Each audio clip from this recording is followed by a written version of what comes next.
Today we are going to learn a new reading, that is History of Glass. This is the reading of IELTS, Cambridge IELTS Book 12. Okay, and in the previous video also we have shared this information that the whatever reading we are going to do, it's unique in itself, and if you want to learn something from this video, then you have to be patient. So have patience and be with me throughout this video. You can have two ways of doing this learning from this video. First, you can have this book number 12, and you should come to here, page number 18, test 8, the history of glass. Otherwise, everything would come up, or everything would appear on your screen, and everything would, I would try to show you everything by editing this video, and the paragraph and the questions and all the things would appear on your screen. So we are going to solve this like I am solving in my class in front of the students. The same way I would try to solve this thing, but you have to be patient and you have to be with me. So the first, the history of glass, and the video would be the combination of Hindi as well as English. At some point I have to speak in Hindi. At that point I would speak Hindi, and rest of the time I would speak in English. So history of glass. Okay, so in the previous videos I've already given you the advice that you should read the questions first and then the paragraph. So we are reading the first question, and you may have been given lots of advice about keywords and all that. That all advice we would prove here wrong. तब आपको जितनी भी advice आपके examiners, आपके teachers through या कहीं पे भी यूट्यूब पे और कहीं पे भी आपको जो एडवाइस मिली है, वो सब एडवाइस यहाँ पे हम उसको रॉन्ग प्रूव करेंगे, and we would prove that only the proper reading, proper understanding would get you the bench score. So यहाँ पे पहला क्वेश्चन देखिए आप, और देखिए ये पहला क्वेश्चन आपके स्क्रीन पे आ गया होगा. सो पहला क्वेश्चन आप देखिए और इसको बहुत अच्छी तरह से ध्यान से पढ़िए. वीडियो थोड़ा लंबा जाएगा, लेकिन आपको प्रॉपर सीखने के लिए इतनी पेशेंस तो रखनी होगी. IELTS is not a game of 1 or 2 months like most of the YouTubers and most of the classes are telling you. It depends lot on your present level and your hard work, and lots of things are there while you're getting the band score.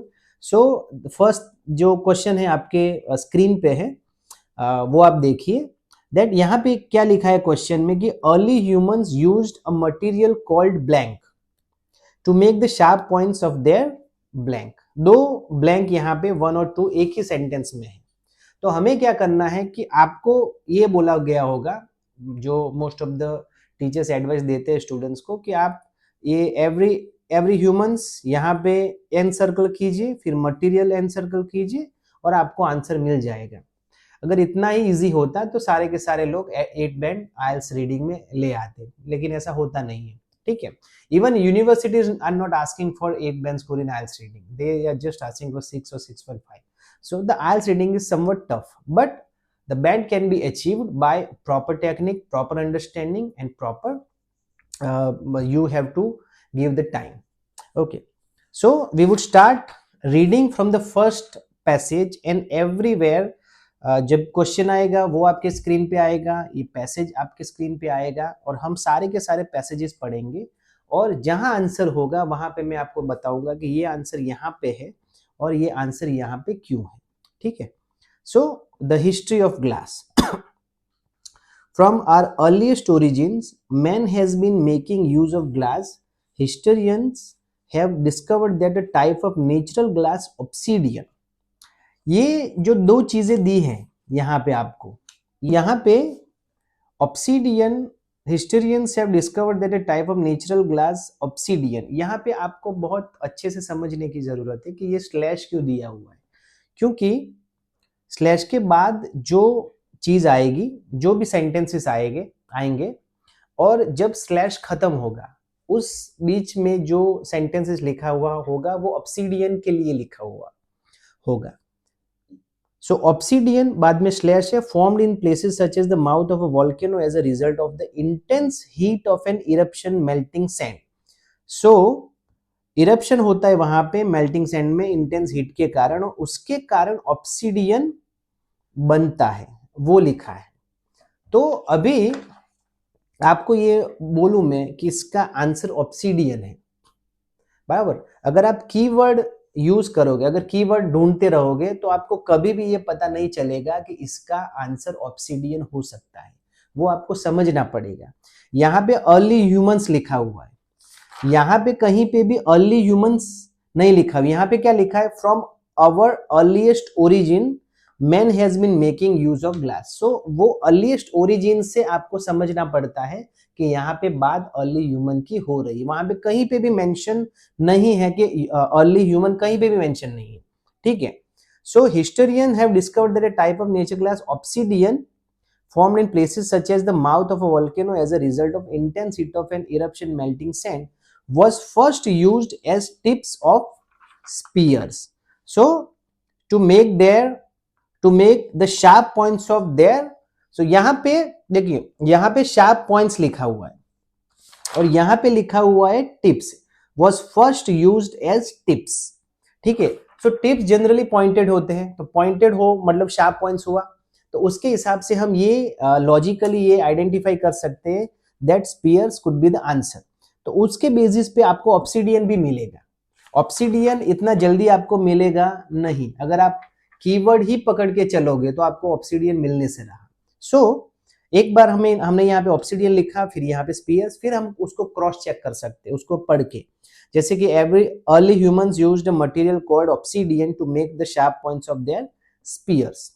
तो वहां पे आप cross check करेंगे तो आपको easily logically पता चलेगा कि यहाँ पे स्पीयर और वहां पे ऑब्सीडियन आएगा। एक और एडवाइस है कि मानो कि आप टोटल 40 क्वेश्चन है, हम यहाँ पे 13 ही करने वाले हैं, लेकिन टोटल 40 क्वेश्चन है और आपको जो रीडिंग है आपका वो 60 मिनट्स में खत्म करना होता है। So ideally you can only give 1.5 minutes to each and every question. So sometime here we can see that obsidian, to find obsidian is somewhat difficult, but rest of the question may be easy, may not be easy, but they may be easy. So if there are 13 questions, we can say that 8 or 9 questions could be easy. तो आपको क्या करना है कि आपको एक जो particular question है उसके पीछे आपको सिर्फ 1.5 मिनट देना है। अगर आपको मिल गया है तो ठीक, वरना आप वहां से आगे पढ़ना शुरू कर दीजिए। आप जब पूरे का पूरा ये जो पैसेज है वो खत्म करेंगे, उसके बाद तब तक आपके 13 क्वेश्चन भी आपको समझ में आ गए होंगे और आपका पूरे का पूरा पैसेज भी खत्म हो गया होगा। On the basis of that you may have written down 8 और 9 क्वेश्चन, और वो 8 और 9 क्वेश्चन आपके ट्रू हो सकते हैं, और आपके पास स्टिल थोड़ा समय बचेगा 5 या 6 मिनट या 7 मिनट, उसमें आप जो डिफिकल्ट क्वेश्चन होते हैं उसको आप अटेम्प्ट कर सकते हैं। लेकिन स्टूडेंट क्या मिस्टेक करते हैं कि एक ही क्वेश्चन के पीछे वो खो जाते हैं, जैसे कि उनको ये पहला क्वेश्चन ऑब्सीडियन नहीं मिला सपोज, तो वो क्या करते हैं कि वो उसके ऊपर खो जाते हैं, वहां पे 5 या 7 मिनट वहां पे दे देते हैं। अभी एक क्वेश्चन के पीछे आप अगर 5 मिनट दे रहे हो, फिर आपके पास ओनली 15 मिनट्स बची है, और उसमें आपको बाकी के 12 you are not able to do that, and that's why people or the students get panic. So this is also advised that you only spend 1.5 minutes for each question. Okay, next question is 4000 BC. Now we can say we can have this thing that 4000 BC may be the keyword. तो 4000 BC एक keyword है, but वहां पे आप खाली पहुंच सकते हो। 4000 BC अगर आपको मिल गया, that does not mean that 4000 BC के पीछे जो लिखा होगा वो क्वेश्चन है और वो हमारा आंसर है, ऐसा नहीं होगा, ठीक है। तो वो आंसर आपको ढूंढने के लिए वहां पे थोड़ा ज्यादा पढ़ना पड़ेगा। एक मिनट,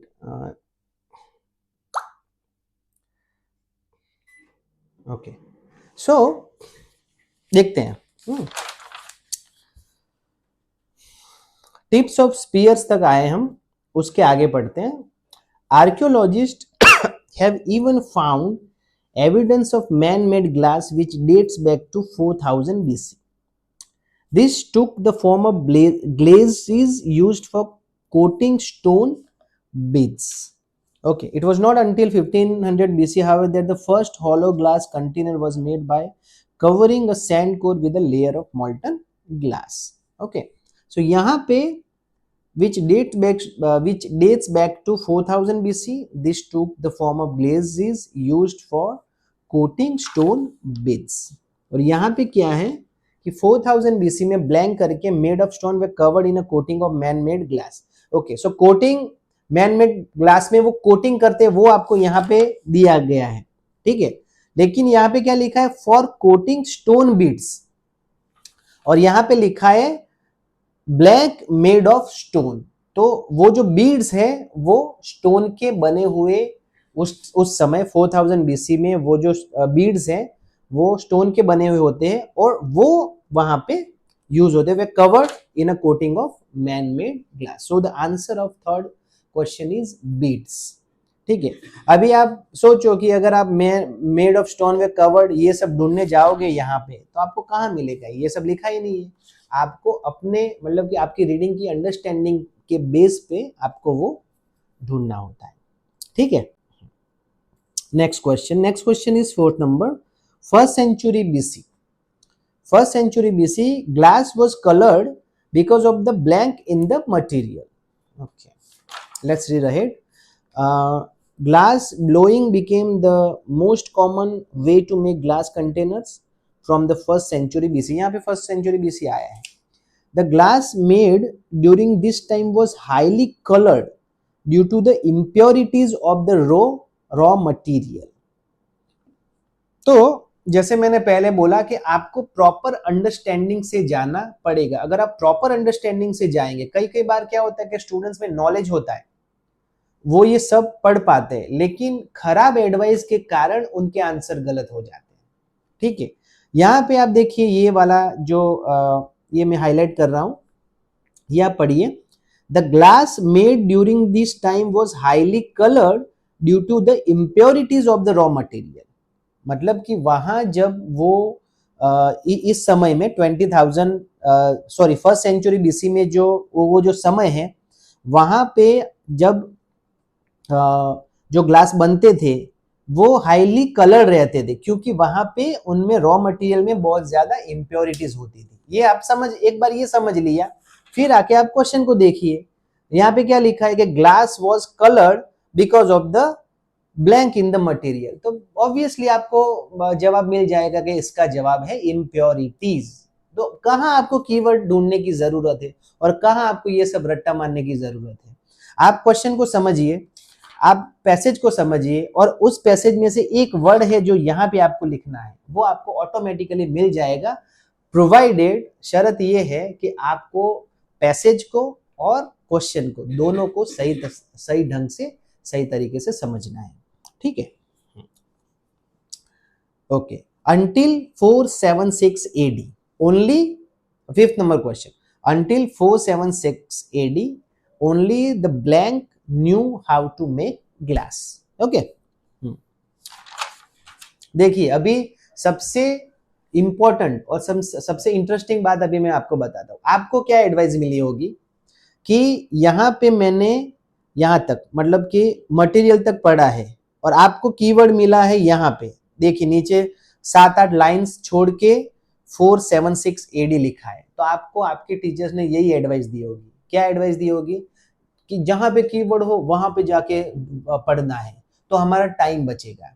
लेकिन वो टाइम बचाने के चक्कर में आपका आंसर कैसे गलत होगा वो मैं यहाँ पे आपको बताता हूँ. ठीक है, तो यहाँ पे क्या लिखा है, until 476 AD only the blank knew how to make glass. मतलब कि जब तक 476 AD तक कुछ ऐसे लोग थे वही जानते थे कि ग्लास को कैसे बनाना है. ये हमारा क्वेश्चन है, इसको सिंपली समझ लिया. अभी यहाँ पे देखते हैं. ठीक है, in the first century AD methods of creating colorless glass were developed, which was then tinted by the addition of coloring materials. The secret of glass making was taken across Europe by the Romans during this century. तो इस century में जो glass making का जो secret है वो Europe तक Romans लेके गए थे. However, They guarded the skills and technology required to make glass very closely, and it was not until their empire collapsed in 476 AD that glass making knowledge became widespread throughout Europe and the Middle East. तो अभी इसका answer है Romans, और Romans कहां पे आया है? जहां पे आपका कीवर्ड है 476, बराबर, जो आपका कीवर्ड है उसकी 4-5 लाइंस पहले रोमन्स आ गया है, बराबर। अभी क्या होगा कि आपको क्या बताया गया है कि आप कीवर्ड पढ़ो। अभी आपने कीवर्ड पढ़ा और कीवर्ड के बाद में आपने रीडिंग चालू किया, और कीवर्ड के बाद में कहीं पे भी आपको रोमन्स देखने को मिलेगा नहीं। तो आप क्या करोगे, वहां पे जो आपको वेनेशियन या कुछ और उल्टा सीधा क्राफ्ट्समैन या कुछ भी मिलेगा वो आंसर लिख लोगे, क्योंकि आपको ये रोमन समझने में ज्यादा दिक्कत नहीं होगी, आपका रीडिंग अच्छा होगा तो, लेकिन आपको गलत एडवाइस मिली है, इसकी वजह से आपका आंसर रॉन्ग हो जाएगा। ठीक है, तो यहाँ पे क्लियरली लिखा है कि the secret of glass was first only Romans knew how to make the glass but they did not reveal the secret until 476, और वो भी तब जब रोमन एम्पायर फॉल हुआ, तब जाके लोगों को पता चला। तो before 476 AD only the Romans knew how to make glass. So it is really very simple if you follow the proper technique, if you are following the proper technique, then definitely the answer, to find the answer would be very easy. But ये this kind of advice are given to the students कि ये keyword पढ़ो, ये keyword पढ़ो, keyword के आगे कुछ मत पढ़ो, टाइम बचाओ, फटाफट कीवर्ड एडजस्ट करो, ये सारी की सारी रॉन्ग एडवाइस स्टूडेंट्स को मिलती है, इसी वजह से उनके जो आंसर्स है वो गलत होते हैं। ठीक है, from 10th century Venetian became famous for making board. Okay, 17th century again हमको कहीं पे भी स्किप करना नहीं है। ठीक है, so from the 10th century onwards the Venetians gained a reputation for technical skill। हाँ, आप एक का चीज कर सकते हो कि आप जहां पे आपको कीवर्ड नहीं दिख रहा है वो आप थोड़ा रैपिडली पढ़ सकते हो, थोड़ा फास्ट पढ़ सकते हो, लेकिन आप उसको स्किप बिल्कुल नहीं कर सकते। From the 10th century onwards, the Venetians gained a reputation for technical skill and artistic ability in the making of glass bottles, and many of the city's craftsmen left Italy to set up glasswork throughout Europe. A major milestone in the history of glass occurred with the invention of lead crystal glass by the English glass manufacturer George Ravenscroft। यहाँ पे हमारा keyword आ गया। In the 17th century, George Ravenscroft developed a process using blank to avoid the occurrence of blank। Okay, तो यहाँ पे George Ravenscroft he attempted to counter the effect of clouding that sometimes occurred in the blown glass by introducing lead to the raw material used in the process। तो यहाँ पे क्या लिखा है कि he attempted to counter the effect of clouding, मतलब कि एक इफेक्ट है क्लाउडिंग, उसको काउंटर करने के लिए उसने लेड को इंट्रोड्यूस किया था टू द रॉ मटेरियल, बराबर, ऐसा लिखा है। तो मतलब कि प्रॉब्लम क्या थी? क्लाउडिंग की, और उसने इंट्रोड्यूस क्या किया? लेड। यहां पे क्या लिखा है? George Ravenscroft developed a process using, तो यहां पे उल्टा कर दिया है, वहां पे लेड जो है वो बाद में आता है, क्लाउडिंग पहले आता है। यहाँ पे लेड हमारा आंसर है जो पहले आ गया है, और क्लाउडिंग जो 7th का आंसर है वो बाद में आया है।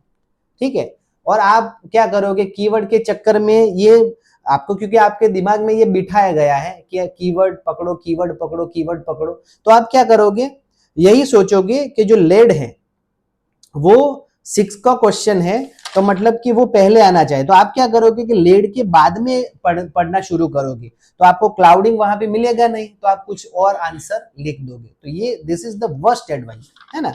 यहाँ पे एकदम सिंपल है, 17th century George Ravenscroft developed process using, मतलब कि उसने एक प्रोसेस डेवलप की थी, कुछ यूज किया था उसने, to avoid the occurrence of blank in brown glass. Brown glass में कुछ ऐसा बन जाता था, उसको अवॉइड करने के लिए उसने एक प्रोसेस यूज की थी। और यहाँ पे क्या लिखा है? सिंपल कि he attempted to counter the effect of clouding clouding की जो इफेक्ट है उसको काउंटर करने के लिए, मतलब कि उसको अवॉइड करने के लिए उसने एक सिस्टम डेवलप की थी, उसमें उसने लेड का यूज किया था रॉ मटेरियल। तो सिंपल है। तो ब्लैंक कभी भी आप करो, आइल्स रीडिंग की ब्लैंक्स अगर आप कर रहे हो तो कभी भी कीवर्ड के पीछे मत भागो, अंडरस्टैंडिंग रखो। अगर आप अंडरस्टैंडिंग रखोगे, उसको क्लियर कट क्वेश्चन और पैसेज दोनों को क्लियरली समझोगे तो definitely you will get the answer. Okay, next है mid 19th century British glass production developed after changes to laws concerning blank. British glass production develop after changes to law. Okay, मतलब कि mid 19th century में British के glass का जो production है वो develop हुआ आफ्टर चेंजेस, कुछ लॉ में चेंजेस आए थे उसकी वजह से वो डेवलप हुआ। ठीक है, द न्यू ग्लास, यहां से पढ़ेंगे हम द न्यू ग्लास से।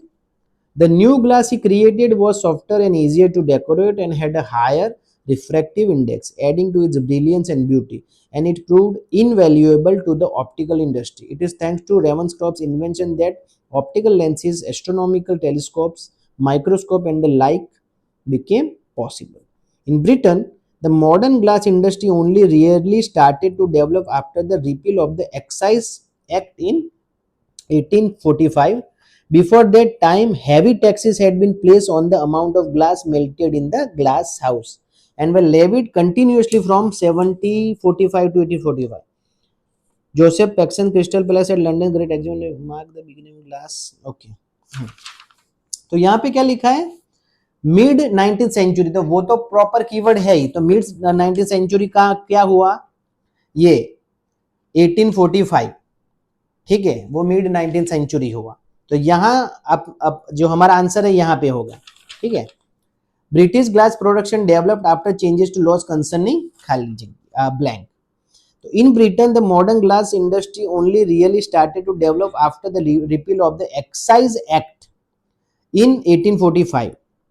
Before that time, heavy taxes had been placed on the amount of glass.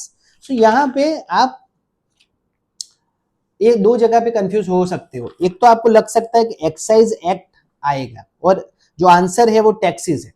आपको ऐसा लग सकता है कि एक्साइज एक्ट क्यों ना लिख दो, लेकिन यहाँ पे आपको चेंज, यहाँ पे क्रॉस वेरिफिकेशन जो मैंने आपको पहले क्वेश्चन में बताया था कि चेंजेस टू लॉज कंसर्निंग, फिर आपने ये लिखा कि डेवलप, आप यहाँ पे क्या लिखा है, developed after changes to laws concerning, लिखा आपने एक्साइज एक्ट।